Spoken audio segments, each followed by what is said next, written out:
বাংলাদেশের সবার চ্যানেল অট্ট চুমুক। এখানে থাকছে মজার চরিত্র চুংমুংয়ের গল্প গাছ বাড়ির বাসিন্দা, রবিবার সকালে। আজ অধ্যায় 15।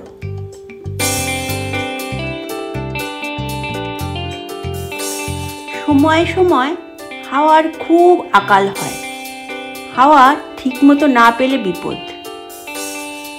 ঘরে রাখা কৌটোগুলি সব ফাঁকা হয়ে যায়। ওগুলিতে হাওয়া ভরা থাকে। খিদে পেলে সেই সব হাওয়া ভর্তি কৌটোগুলি ভরসা। সব যদি খালি হয়ে যায় তো উপোস করা ছাড়া কোনো উপায় নেই। এজন্যই সে সব সময় খেয়াল রাখে যাতে কৌটোগুলি ভরা থাকে।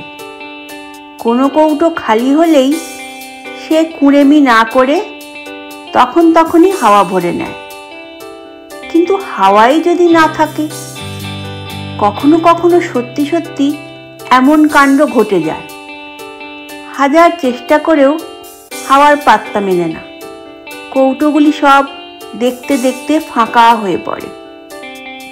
এই রকম ব্যাপার ঘটল আজ সকালেই। ঘুম থেকে উঠে একটা কৌটো খুলে দেখে সে এক ফোঁটাও হাওয়া নেই।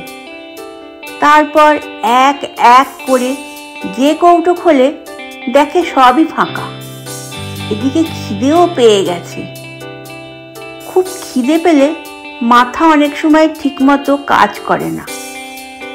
চুংমুং বুঝতে পারছিল না তার মাথার অবস্থাটা কি। এই সময় মাথা ঠিকঠাক কাজ করা খুব দরকার।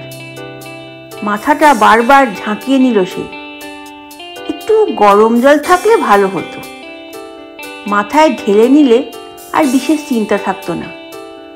তবে এরকম পরিস্থিতিতে গরম জল না ঠান্ডা জল বেশি উপকারী তাতে সন্দেহ আছে। যেটা দরকার সেটা না ঢেলে অন্যটা ঢাললে উল্টো কাণ্ড ঘটে যেতে পারে, যা বেশ বিপজ্জনক। এজন্যই জল টল ঢালার চিন্তাটা আপাতত স্থগিত রাখতে হলো। পরে অবস্থাটা স্বাভাবিক হলে এ নিয়ে গবেষণা করা যেতেই পারে। এখন খিদে পেয়েছে অথচ খাবার নেই। কখন খাবার জোগাড় করা যাবে তাও কিছুই বলা যাচ্ছে না। ধারে কাছে খোঁজ খবর করেও হাওয়া টাওয়ার কোনো পাত্তা পাওয়া যাচ্ছিল না। এরকম হলে তো আজীবন না খেয়ে থাকতে হবে। সেটা কি সম্ভব? কতদিন না খেয়ে থাকা যায়? উত্তরটা জানতে হলে একটু অঙ্ক টঙ্ক করতে হবে। কি অঙ্ক করা যেতে পারে? সমস্যাটা হলো এরকম, কৌটো না ভর্তি হলে না খেয়ে কতদিন থাকা যাবে। এইরকম একটা অঙ্কের সমাধান করা যায় কোন নিয়মে? ওপর দেখে তো মনে হচ্ছে এটা একটা সিম্পল ইন্টারেস্টের অঙ্ক। তবে কোয়াড্রেটিক ইকুয়েশন নিয়মেও নিশ্চয়ই উত্তর পাওয়া যাবে। আর কোনো পদ্ধতি যদি কায়দা করা না যায় তো ক্যালকুলাস বা ঐকিক নিয়ম প্রয়োগ করা যেতে পারে। উত্তরটা পাওয়া নিয়ে কথা। কোন পদ্ধতিতে পাওয়া গেল তার কে দেখতে যাচ্ছে।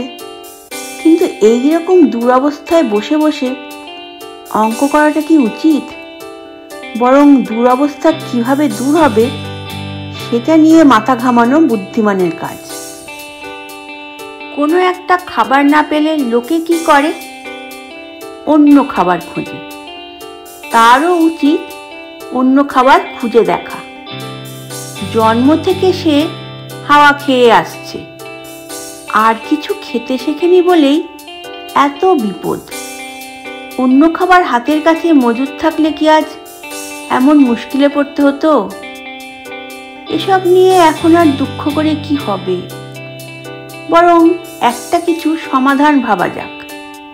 তার আগে ঠিক করে নিতে হবে কোথায় বসে ভাবনাটা বেশি কাজে দেবে। ঘরে বসে নাকি বাইরে দাঁড়িয়ে ভাববে? আবার অনেকেই বলে যে হাঁটতে হাঁটতে কিছু ভাবা নাকি কাজের হয়। এসব ভাবতে গিয়েও দেখা গেল যে সময় চলে যাচ্ছে।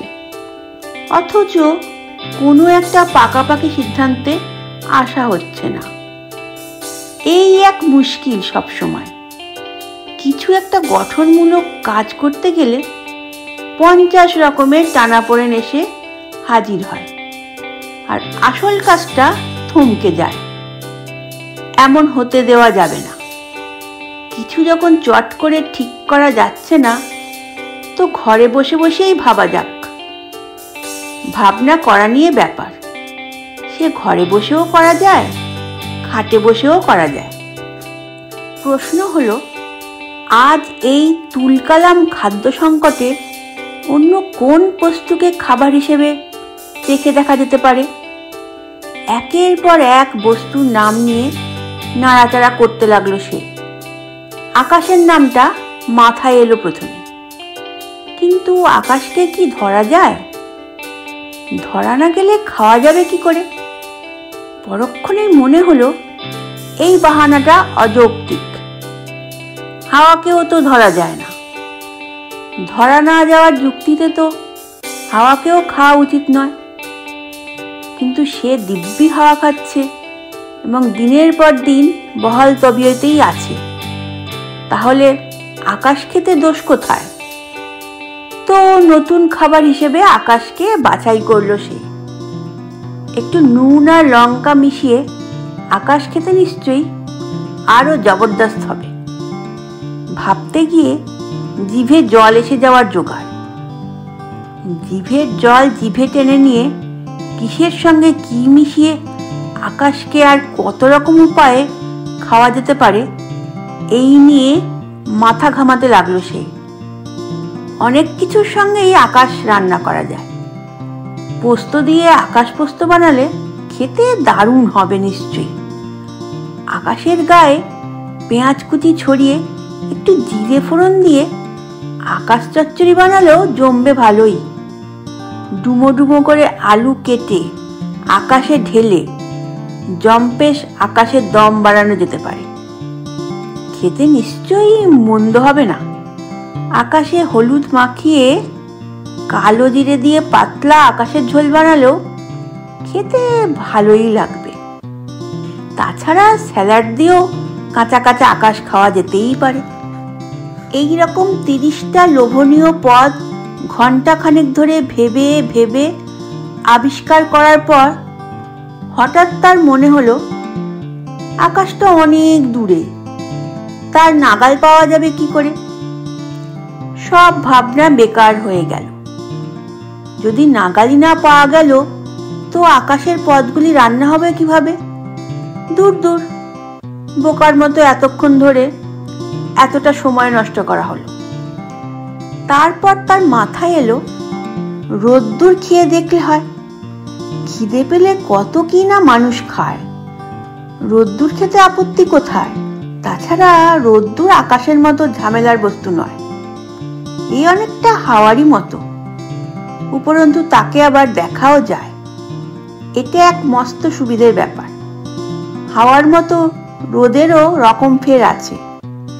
হালকা রোদ, কড়া রোদ, মিঠে রোদ, ঘেমো রোদ, আরো কত কি। সব রোদই নিশ্চয়ই খাওয়ার উপযুক্ত হবে না। দেখে বাছাই করতে হবে কোন রোদটা নেওয়া যায়। হাওয়ার তুলনায় রোদ্দুরের ক্ষেত্রে সুবিধাটা এখানে। হাওয়াকে দেখা যায় না, চেখে পছন্দ করতে হয়। আর চোখে না দেখে কোনো জিনিস কেবল চেখে পছন্দ করতে গেলে ভুল টুলের সম্ভাবনা থাকেই থাকে। হাওয়ার ক্ষেত্রে আকছাড় ঘটে এমন ব্যাপার।